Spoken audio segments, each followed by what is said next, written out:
لله رب العالمين الصلاة والسلام على خاتم النبيين وعلى آله وصحبه أجمعين أما بعد فأعوذ بالله من الشيطان الرجيم بسم الله الرحمن الرحيم قال الله تعالى في سورة البقرة قل أتحاجوننا في الله وهو ربنا وربكم ولنا أعمالنا ولكم أعمالكم ونحن له مخلصون. Translation. Say, O Muhammad, peace be upon him, to people of book, do you dispute with us about Allah when He is our Rabb as well as your Rabb, that we are responsible for our deeds and you are responsible for your deeds, and that we are sincerely faithful to worship Him alone? Allah subhanahu wa ta'ala told Prophet Muhammad sallallahu alaihi wasallam to tell Christians and Jews that why do you dispute with us regarding our Rabb? The Rabb of the Jews and Christians is the Rabb of Muslims, and He is the Rabb of the whole humanity. So when you are saying that Jews and Christians are rightly guided, and this is the religion that Allah has chosen, you are saying it just because of your worldly gains, just because of your arrogance, so that you do not lose your worldly status.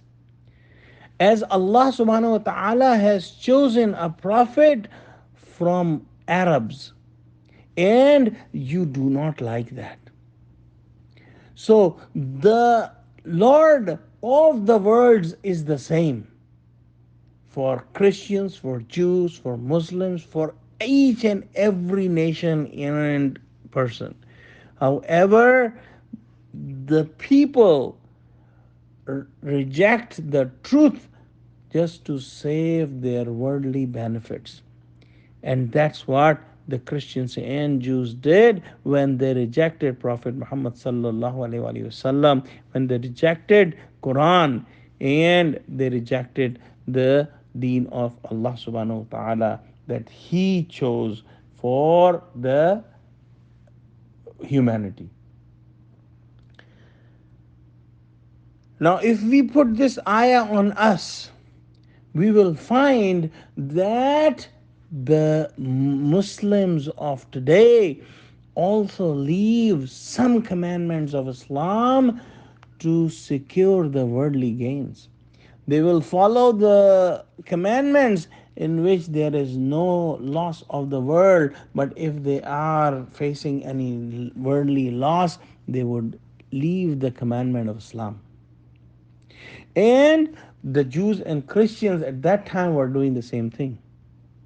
So Allah told them that وَلَنَا أَعْمَالُنَا وَلَكُمْ أَعْمَالُكُمْ, that we are responsible for our deeds and you are responsible for your deeds. So the same principle will apply today, that if some Muslim will leave some of the commandments for the worldly gains, he will have to face the consequences of his actions, and nobody else will face the consequences of other people's actions.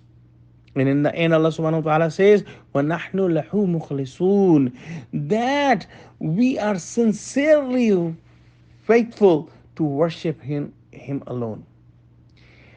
To make the ibadah, to make the worship 100% sincere and faithful to Allah alone. So let's pray that Allah subhanahu wa ta'ala give us true understanding of Quran and make us 100% sincere and faithful Muslim who will follow each and every commandment of Allah, regardless if that action would end up in losing some worldly gains. Ameen. وآخر دعوانا الحمد لله رب العالمين والسلام عليكم ورحمة الله وبركاته.